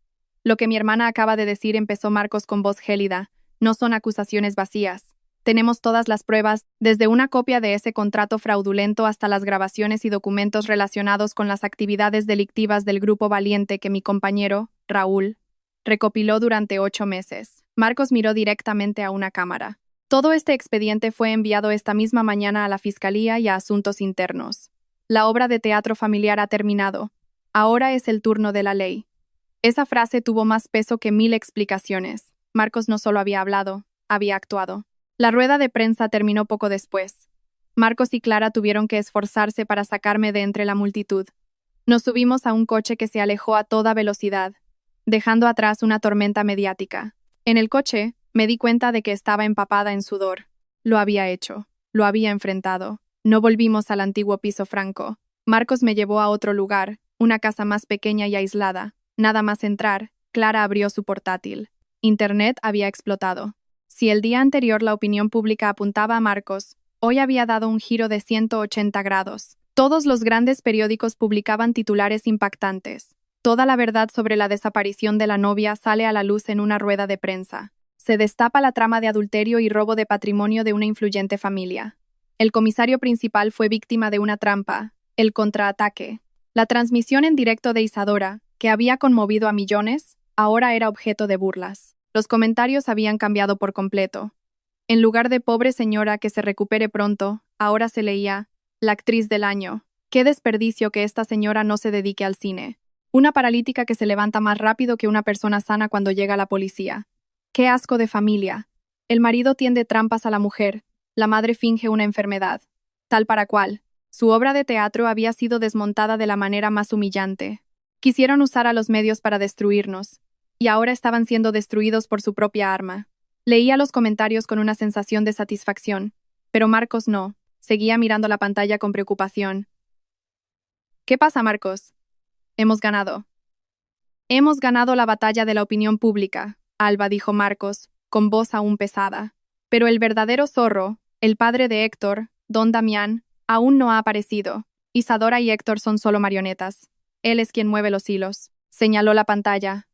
Fíjate, desde el principio de la rueda de prensa, no ha habido ninguna reacción del Grupo Valiente. Están en silencio. Y ese silencio es lo más aterrador. La bestia herida, acorralada, ¿qué hará? Me estremecí, era cierto. No se quedarían de brazos cruzados esperando su fin. Las palabras de Marcos fueron como un jarro de agua fría que apagó la alegría de mi reciente victoria. Era cierto, el verdadero cerebro don Damián, el padre de Héctor, no había aparecido. Durante los 2 años que salí con Héctor, solo lo vi unas pocas veces. Siempre parecía un padre amable, callado, que dejaba todo en manos de su mujer y su hijo. Pero por lo que me había contado Marcos, sabía que él era la mente maestra de toda la red criminal. Isadora y Héctor, por muy crueles que fueran, solo eran títeres movidos por él. El silencio del Grupo Valiente se prolongó hasta la tarde, sin ninguna explicación ni contraataque. Eran como un submarino sumergido en las profundidades, indiferente a la tormenta en la superficie. ¿Qué están haciendo?, pregunté. Caminando nerviosa por la habitación. Están limpiando, dijo Marcos, sin apartar la vista del portátil, pero esta vez no eran noticias. Había vuelto a conectar la cámara oculta de la villa. Creía que la policía ya se había ido. El equipo de investigación se fue, pero los ojos no, dijo Marcos. Necesitaba saber qué harían después de la rueda de prensa. En la pantalla, el salón de la villa estaba vacío, un silencio inquietante. De repente, la puerta del despacho de don Damián, una habitación a la que nunca se me permitió entrar, se abrió. Don Damián apareció, muy diferente del hombre apacible que yo conocía. Ahora parecía una fiera, el rostro congestionado, los ojos inyectados en sangre. Caminaba de un lado a otro, y de repente, de un manotazo, hizo añicos el jarrón de la mesa. Justo después, aparecieron Héctor e Isadora. Isadora ya no estaba en la silla de ruedas. Caminaba con agilidad, pero su rostro estaba lívido. Héctor parecía un alma en pena, arrastrándose detrás. No podíamos oír nada, pero se veía claramente a don Damián gritar. Señalaba a Héctor, a Isadora, golpeando la mesa. Estaba desatando su ira. Luego pareció tomar una decisión. Cogió el teléfono, dijo unas pocas palabras. Se giró hacia Héctor, lo agarró por el cuello de la camisa y lo zarandeó. Le gritó algo. Héctor solo asentía como un autómata. Después, los tres se pusieron rápidamente los abrigos y salieron corriendo. ¿A dónde van?, pregunté, alarmada. Marcos cogió el teléfono al instante. Raúl ordenó. Los objetivos se han movido. Síguelos. ¿En qué coche van? Desde el otro lado, le informaron.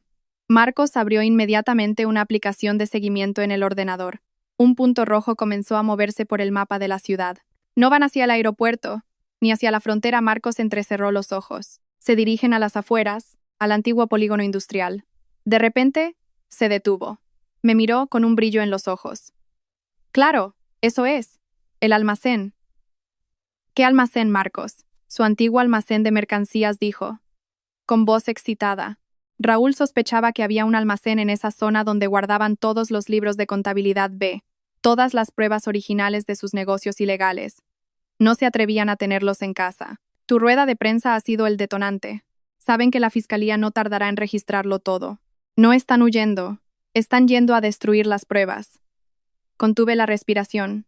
Si destruían todos los libros, ¿tendríamos suficientes pruebas para condenarlos? Miré a Marcos, con la preocupación reflejada en mi rostro. Marcos, si lo queman todo, si destruyen los libros, ¿qué pasará? ¿Mi rueda de prensa los ha empujado a actuar más rápido? ¿He estropeado tu trabajo? Marcos se giró para mirarme. No respondió de inmediato. Simplemente apagó la pantalla de la cámara de la villa y la del seguimiento. La habitación se quedó en silencio. Solo se oía mi respiración agitada. ¿Estás preocupada?, preguntó Marcos con una calma sorprendente. Claro que estoy preocupada, casi me echo a llorar. Si se escapan, si por mi culpa se escapan, Marcos se echó a reír. Una risa genuina. Se levantó, estirándose como si se hubiera quitado un gran peso de encima.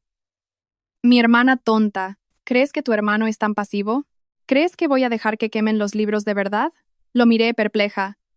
Entonces, ¿qué? Marcos fue a la nevera y sacó 2 refrescos. Me dio uno.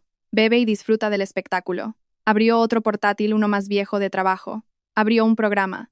La pantalla mostraba otro ángulo, una vista desde arriba, hacia un complejo de almacenes antiguos, con muy poca luz. ¿Dónde es esto?, pregunté. El antiguo polígono industrial, dijo Marcos, dando un sorbo. Son imágenes en directo de un dron y de los agentes que están apostados allí. Me quedé boquiabierta. ¿Desde cuándo tienes gente allí? Desde que supe que la investigación se suspendía, sonrió Marcos. Creen que por estar yo suspendido todo ha terminado. Pero olvidan que mi equipo sigue ahí. Intuí que una vez alertados, su única vía de escape sería este almacén. Llevo 2 días con gente vigilando, esperando a que el pez pique el anzuelo. Justo en ese momento, en la pantalla, un coche negro entró en escena. Se detuvo. Don Damián y Héctor bajaron. Ya no parecían en pánico, sino apresurados, mirando a su alrededor con recelo. Abrieron la puerta del almacén con una llave. Otra pantalla se encendió, una cámara de infrarrojos desde dentro. Vi claramente que el almacén estaba lleno de cajas y cientos de estanterías repletas de archivadores y libros de contabilidad. Don Damián y Héctor entraron como polillas a la luz. Cogieron bidones de gasolina que ya tenían preparados y empezaron a rociar las estanterías. «Van a quemarlo de verdad», grité. «Espera un poco», dijo Marcos, sin apartar la vista de la pantalla. «Hay que dejar que toquen las pruebas. Hay que pillarlos infraganti». En la pantalla, don Damián sacó un mechero. En cuanto la llama prendió, se dispuso a lanzarla a la pila de documentos. En ese preciso instante, ahora, un grito resonó por el walkie-talkie de Marcos. Y en la pantalla, todo sucedió como en una película de acción. Las puertas del almacén volaron por los aires desde todas direcciones. Las linternas iluminaron el interior. Decenas de policías con chalecos antibalas y armas en mano irrumpieron. «¡Policía! ¡Todos quietos! ¡Suelten el mechero!». Vi claramente cómo el mechero caía de la mano de don Damián. Se quedó paralizado. Héctor, en cambio, se derrumbó, cayendo al suelo entre los libros y la gasolina. Los agentes se abalanzaron sobre ellos, reduciendo a padre e hijo. El sonido de las esposas cerrándose fue frío y definitivo. Me quedé allí, mirando la pantalla. El último acto había caído. Marcos no dijo nada, simplemente apagó el ordenador. Se giró para mirarme, su rostro ya no mostraba tensión. Solo dijo una frase, con voz cansada pero llena de alivio. «Se acabó, Alba. Todo ha terminado». Me quedé allí, mirando la pantalla apagada del ordenador, mis oídos aún zumbando con el grito de don Damián y el frío sonido de las esposas. Se acabó, había dicho Marcos, pero yo aún no podía creerlo. 2 años de dulce felicidad, varios días de terror absoluto, y todo terminaba con una escena digna de una película de acción. Me había salvado, pero sentía un vacío aterrador en mi interior. El amor por el que había apostado todo mi corazón resultó ser una trampa sofisticada en la que yo era la presa. Marcos me dejó sola. Sabía que necesitaba tiempo para asimilarlo. Salió en silencio a hacer una serie de llamadas urgentes, su voz llena de autoridad. Había vuelto a ser el comisario principal, ya no el hermano suspendido. El derrumbe no se detuvo en ese almacén. Lo que sucedió en los días siguientes fue lo que realmente me hizo comprender la profundidad del lodazal en el que, sin saberlo, me había metido. Marcos me mantuvo en la casa de seguridad. Me dijo que aún no podía volver a casa. Hemos atrapado al zorro, Alba, pero aún queda su manada. No lo entendí, hasta que vi las noticias. A la mañana siguiente, el telediario de las 7 conmocionó a toda la provincia. La primera noticia no fue el incendio frustrado del almacén, sino algo mucho más impactante. El señor Teodoro Crespo, subdirector de aduanas de la provincia, había sido detenido de urgencia en su domicilio de madrugada. Me quedé helada. Lo conocía. El señor Crespo era el tío de Isadora, el que había actuado como padrino en mi boda, el que me había sonreído y deseado felicidad apenas unos días antes. El informativo detallaba que había sido detenido por cohecho y por proteger una red de contrabando a gran escala. Y esa red no era otra que el grupo valiente de don Damián. Y entonces, como un efecto dominó, todo se vino abajo. Esa misma tarde, otros 2 altos funcionarios de diferentes consejerías fueron llamados a declarar. Toda la red de protección, los que habían encubierto los crímenes de la familia de Héctor, fue arrancada de raíz, en solo 24 horas. Sentada en la cama plegable, miré a Marcos, que se masajeaba las sienes con cansancio. Fue entonces cuando entendí que mi rueda de prensa, la detención en el almacén, todo formaba parte de su plan. Marcos había utilizado la tormenta mediática que ellos mismos habían creado para cegarlos. Mientras ellos se regodeaban pensando que lo habían derrotado, él había tejido en silencio una red mucho más grande, no solo para atrapar a Héctor y su padre, sino para llevarse por delante a todos los que los protegían. La caída del Grupo Valiente ya no era un simple caso de delito económico. Se había convertido en un macrocaso de corrupción que sacudió a la opinión pública. Y yo, Alba Jiménez, de ser una novia loca, me había convertido en una testigo clave, una heroína accidental que había contribuido a sacar a la luz toda una organización criminal. Pero no me sentía orgullosa, solo sentía miedo. Mi felicidad había resultado ser una bala recubierta de azúcar, disparada desde una conspiración planeada desde hacía mucho tiempo. Días después, cuando la tormenta amainó, fui citada en la comisaría, no como testigo, sino como víctima, para realizar un careo, como exige la ley. Era el último paso para cerrar el expediente. Ya me había mudado de nuevo a mi antiguo apartamento, donde vivía antes de conocer a Héctor. Marcos me dijo que ya estaba completamente a salvo. Entré en una pequeña sala, el aire cargado de olor a papel y seriedad. Marcos no me acompañó. Dijo que era asunto de los investigadores, que él no podía interferir.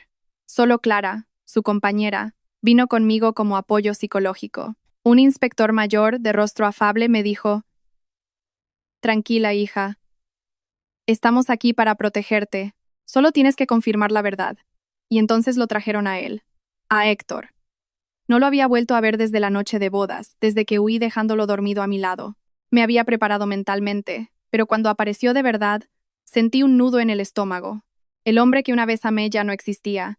Héctor llevaba el uniforme de preso, gris y holgado. Había adelgazado mucho. Su pelo, antes peinado con esmero, ahora estaba rapado. Sus manos estaban esposadas. Sus pasos eran pesados. Entró con la cabeza gacha, sin atreverse a mirar a nadie. El inspector preguntó: «Señor Héctor Valiente, ¿reconoce a la persona que tiene enfrente?».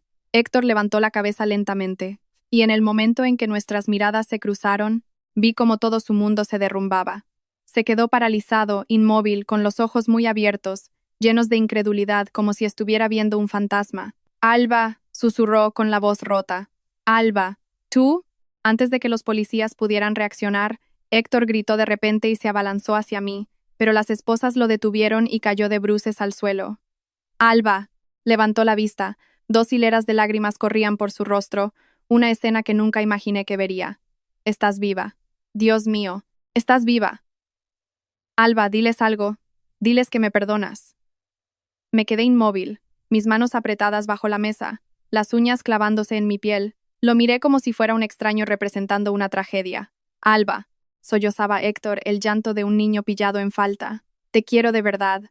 Mi amor por ti es real. Fue todo culpa de mi padre. Me obligó él, me obligó mi madre. Yo no quería hacerlo. Solo quería casarme contigo, estar contigo. Créeme. Alba, pídeles que me perdonen. Lloraba mientras se arrastraba de rodillas, intentando acercarse a mí. El sonido de las cadenas en el suelo era chirriante. Orden. El inspector golpeó la mesa. Llévenselo a su sitio. 2 policías levantaron a Héctor. Él no dejaba de gritar y forcejear. Alba, di algo. Di que aún me quieres. Empezaremos de nuevo. Pídele a Marcos que me perdone. Te lo ruego. Yo seguía en silencio. No dije ni una palabra. Solo lo miraba. ¿Amor? ¿Empezar de nuevo? Este hombre, hasta el último momento, seguía pensando que el amor era un arma, que sus lágrimas de cocodrilo podían salvarlo. Ya no sentía odio por él, sentía lástima. Lástima por mí misma, por haber amado a un cobarde, un necio tan cruel. Se lo llevaron de la habitación. Sus gritos de «Alba, perdóname» se fueron apagando. Después de que se llevaran a Héctor, la sala quedó en un silencio aterrador.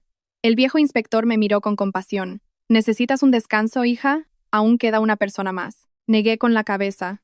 No hace falta, inspector. Continúe, por favor. Quiero terminar con esto hoy mismo. No quiero alargar esto ni un segundo más. La puerta se abrió de nuevo. Esta vez, trajeron a Isadora. Si Héctor me había provocado lástima, Isadora me provocó un escalofrío. Ya no estaba en la silla de ruedas. Caminaba perfectamente. Pero ya no era la mujer elegante y distinguida que yo conocía. También llevaba el uniforme de presa, el pelo recogido de cualquier manera, mostrando canas. Estaba más delgada, con los pómulos hundidos, pero lo más aterrador eran sus ojos. No gritaba, no se retorcía como Héctor. Entró y, al instante, su mirada me encontró. No era una mirada de arrepentimiento, ni de vergüenza. Era una mirada fría, llena de odio, como la de una serpiente venenosa mirando a su presa. Me escrutó de arriba abajo, y luego esbozó una sonrisa de desprecio. El inspector comenzó. Señora Isadora de la Fuente, ¿reconoce a la persona que tiene enfrente? Isadora no le respondió. Seguía con los ojos clavados en mí. Vaya, dijo, con voz seca y burlona. Pero si es mi querida nuera. Tienes 7 vidas, ¿eh, gata? Señora. El inspector golpeó la mesa. Controle su actitud. Esto es un careo. Ella se echó a reír, una risa seca y afilada como un cuchillo. ¿Actitud? ¿Qué actitud quieren que tenga? ¿De arrepentimiento? ¡Ja! Se giró hacia mí. La risa se apagó, dejando solo el rechinar de sus dientes. Maldita desgraciada. Lo has arruinado todo. Tú y tu hermano, ese zorro. Empecé a temblar, no de miedo, sino de rabia. Lo tenía todo calculado, gritó, perdiendo toda compostura. Todo era perfecto. Héctor es un estúpido. Solo sabe de romanticismos. Tuve que allanarle el camino. Tuve que rebajarme a cuidarte, a una huérfana sin padre ni madre. Solo para ganarme tu confianza, para que firmaras ese maldito contrato. Y por tu culpa, por culpa de tu hermano, mi familia está destrozada. Cállese, bramó el inspector. Hizo una seña a las 2 policías que la flanqueaban. Esta actitud es inaceptable. Grábenlo todo. Será una prueba en su contra en el juicio. ¿Grabar? Isadora sonrió con desdén, a pesar de que la sujetaban. Bien, grábenlo bien claro, para que mi querida nuera lo oiga. Se zafó y se abalanzó hacia mí, con la mirada de quien quiere devorar a su víctima. Siseó cada palabra, con veneno. ¿Sabes de qué me arrepiento más, zorra? Susurró, pero lo suficientemente alto para que toda la sala la oyera. Me arrepiento de haber sido demasiado blanda. Debería, en la noche de bodas, no haber montado esa farsa de la trampa de adulterio. Debería haberte puesto veneno en la copa de vino. Acabar contigo. Una muerte tranquila. Sin escándalos, sin ruedas de prensa. Todo limpio. Por ser blanda estoy hoy aquí. Maldita seas. Me quedé paralizada. La sangre se me heló en las venas. Resulta que la trampa de adulterio había sido su plan más blando. Se la llevaron de la sala. Sus insultos y maldiciones resonaban por el pasillo. Me quedé allí, inmóvil. Sus últimas palabras eran más aterradoras que una puñalada. El aterrador careo de aquel día cerró oficialmente toda la investigación. Las pruebas eran abrumadoras. La confesión de Isadora en su ataque de locura, la súplica cobarde de Héctor y todos los libros de contabilidad B, los contratos fraudulentos que Marcos había recuperado, conformaban una acusación irrefutable. Pasaron varios meses, tan rápido como un parpadeo y tan lento como un siglo. La tormenta mediática amainó. La opinión pública pasó a otros escándalos. Nadie recordaba ya a la novia loca, ni al comisario que abusaba de su poder. Todo había vuelto a su lugar. No me quedé en la ciudad. Después de aquel día le pedí a Marcos que me llevara a algún lugar lejano. Me llevó a un pequeño pueblo costero, un lugar tranquilo donde nadie sabía quién era. Me alquiló una pequeña casa de madera con vistas al mar. Cada día, mi única tarea era pasear por la playa, escuchar las olas y aprender a respirar de nuevo. Me corté el pelo largo, el pelo que Héctor una vez dijo que era lo que más le gustaba. Aprendí a cocinar platos sencillos. Leí libros que tenía pendientes. No intenté olvidar. Sabía que nunca podría olvidar lo que había pasado, pero aprendí a vivir con ello. El dolor no desaparece, solo se calla, como una gran cicatriz en el corazón. Ya no sangra cada día, pero con el mal tiempo, todavía duele, recordándome lo estúpida y ciega que fui. Mis 2 años de amor resultaron ser una obra de teatro meticulosamente producida. Héctor nunca me amó. Solo amaba la herencia que mis padres me habían dejado. Isadora nunca me quiso. Solo quería la herramienta que yo representaba, que podía darle dinero y controlar a mi hermano. Poco a poco, recuperé el equilibrio. Pero sabía que aún no había terminado. Quedaba una última prueba que superar. Una tarde, mientras el atardecer teñía el mar de púrpura, Marcos me llamó. Su voz sonaba mucho menos tensa. Después de que el macrocaso concluyera, había sido condecorado. Su posición se había fortalecido. Pero sabía que en el fondo, siempre se sentiría culpable conmigo. Siempre pensaría que, si no hubiera estado tan absorto en su investigación, yo no habría corrido tanto peligro. Alba, ¿cómo estás? Su voz siempre era tan cálida. Estoy bien, Marcos, sonreí mirando al mar. El mar está precioso esta tarde. Marcos guardó silencio un momento, como si dudara. Alba, la semana que viene es el juicio. Sentí un nudo en el estómago. La concha que sostenía en la mano cayó a la arena. Sabía que este día llegaría, pero aún no podía afrontarlo con calma. Tendría que volver a verlos. ¿Tienes miedo?, preguntó Marcos, como si leyera mis pensamientos. Guardé silencio. No tienes por qué tener miedo, dijo Marcos, con voz firme. No tienes que enfrentarte a ellos de nuevo. Los abogados se encargarán de todo. Solo tienes que ir como víctima para ver cómo se hace justicia. Será la última vez que los veas, Alba. Termina con esto. Ciérralo de una vez por todas. Y luego vuelve a casa. Vuelve a casa. Esas 2 palabras eran tan reconfortantes. Llevaba demasiado tiempo huyendo. Sí, tenía que terminarlo. Respiré hondo, el aire salado del mar llenando mis pulmones. Sí, dije, en voz baja pero con firmeza. Volveré, lo terminaré. Regresé a la ciudad una mañana de invierno. El cielo estaba gris y lloviznaba. El frío se colaba a través de mi grueso abrigo, pero no era tan frío como mi corazón. Marcos me recogió en la estación. No dijo mucho, solo me cogió la pequeña maleta y dijo, «Vamos a casa a desayunar, ya lo tengo todo preparado». El juicio se fijó para 3 días después. Era un macrocaso que atrajo la atención de toda la provincia, no solo por la caída de un gran grupo empresarial, sino por los detalles de la estafa, la trampa y la implicación de altos funcionarios. Y, por supuesto, por la historia de la novia desaparecida que tanto había dado que hablar. Ese día volví a ponerme la misma ropa, camisa blanca y pantalón negro, la misma que llevé en la rueda de prensa. Quería parecer como yo misma, Alba Jiménez, no como una víctima temblorosa escondida en la oscuridad. El Palacio de Justicia estaba abarrotado. Desde primera hora, periodistas y curiosos lo rodeaban. Marcos tuvo que pedir ayuda a la seguridad para poder entrar. Me senté en el banquillo de la acusación particular. Detrás de mí, Marcos se sentó en silencio, con la mirada fija en el estrado, sin emoción alguna. Raúl también estaba allí, en el banquillo de los testigos, su rostro adusto pero su mirada firme. Entonces, se abrió una puerta lateral. El sonido de cadenas, un sonido seco y frío, resonó en la sala. Entraron. Don Damián, Isadora y Héctor. Sentí que se me paraba el corazón. A pesar de haberme preparado, verlos en persona, con el uniforme de preso, me dejó sin aliento. Don Damián, el viejo zorro, a quien apenas había visto, tenía el pelo completamente blanco. Estaba demacrado, pero sus ojos fríos seguían recorriendo la sala como si aún lo controlara todo. Isadora, mi elegante suegra, la que había fingido estar paralítica, ahora parecía una anciana de verdad, el pelo despeinado, el rostro sin maquillaje, demacrado y arrugado. Cuando me vio, sus ojos no reflejaban arrepentimiento. Eran una llama de odio puro. Apretó los dientes, Su mirada quería devorarme allí mismo. Y finalmente, Héctor, el hombre que una vez amé. El pelo rapado, el rostro antes atractivo y cálido, ahora pálido y ojeroso, entró con la cabeza gacha, sin atreverse a mirar a nadie. El sonido de sus grilletes era desolador. Lo colocaron entre Isadora y don Damián. El juez comenzó a leer el auto de apertura del juicio oral. La sala se sumió en un silencio solemne, solo roto por la voz monótona del juez, relatando cada uno de sus crímenes. Estafa, contrabando, blanqueo de capitales, cohecho e intento de apropiación indebida. Que suba al estrado la víctima, doña Alba Jiménez. La voz del juez rompió el silencio. Todas las miradas se volvieron hacia mí. Sentí que me temblaban las piernas, pero respiré hondo. Miré a Marcos. Me asintió levemente, un gesto de confianza. Subí. Clara, la que me había ayudado, también estaba allí, sonriéndome desde el público. Me puse de pie ante el estrado, con la mano sobre la Constitución, jurando decir la verdad. El fiscal comenzó a interrogar. Su voz era severa pero clara. Doña Alba Jiménez, relate a este tribunal cómo conoció al acusado Héctor Valiente. Y empecé a contar.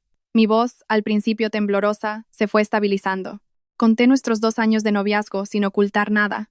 Conté lo bien que Héctor me había tratado, lo paciente y tierno que había sido. Hablaba y lo miraba directamente. Él seguía con la cabeza gacha, sin atreverse a levantarla, sus hombros temblando. ¿Confiaba la víctima en el acusado Valiente? Confiaba, dije, con la voz entrecortada. Confiaba en él ciegamente. Soy huérfana, ansiaba una familia, y él y su madre, Isadora de la Fuente, me dieron una familia de ensueño. Hablé de Isadora, de cómo me llevaba de compras, me enseñaba a cocinar, me llamaba hija. Desde el banquillo de los acusados oí su risa burlona. ¿Y qué sucedió?, preguntó el fiscal. Y lo conté. Conté la boda, la noche de boda, a Raúl la contraseña cometa, la huida nocturna. Cada detalle, cada palabra volvía a mi mente como una película a cámara lenta. La víctima afirma que la familia del acusado planeó una trampa de adulterio. ¿En qué se basa para afirmarlo? En mi hermano, dije, mirando a Marcos. Él lo investigó y lo descubrió. Pero la prueba más clara es el acuerdo prenupcial que Isadora me hizo firmar. Relaté aquella tarde en el salón de té, sus palabras dulces, la pulsera de jade. Dijo que era para proteger mi patrimonio. Pero había una cláusula. Si yo era infiel, toda la herencia de mis padres pasaría a Héctor como compensación por el honor dañado. La sala murmuró. Incluso los miembros del jurado popular negaban con la cabeza. Acusada Isadora de la Fuente, el juez golpeó la mesa. ¿Tiene algo que decir sobre esta declaración? Isadora, por primera vez, levantó la cabeza. Me miró, luego al juez, y sonrió con desdén. No tengo nada que decir. Mi nuera sufre de delirios. Tiene problemas mentales, por eso huyó. Todo lo que dice son invenciones. Usted. Empecé a temblar de ira. Ah. ¿Sí?, dijo el fiscal. Levantó una grabadora. Señoría, esta es una grabación de una conversación entre el acusado Damián Valiente y el acusado Héctor Valiente, proporcionada por el testigo Raúl. En ella se detalla el plan para neutralizar a su hermano el comisario y legalizar el patrimonio de la señorita Jiménez. Solicito permiso para reproducirla. Un clic, y las voces de Héctor y su padre llenaron la sala. Discutían, reían, se oía el tintineo de copas. Celebraban su plan. Héctor, en el banquillo, levantó la cabeza de golpe, pálido como la cera. Sabía que todo había terminado. Tras la grabación, un silencio pesado se apoderó de la sala. El rostro de don Damián seguía impasible. Isadora apretaba los reposabrazos, con los ojos desorbitados. Solo Héctor estaba completamente destrozado.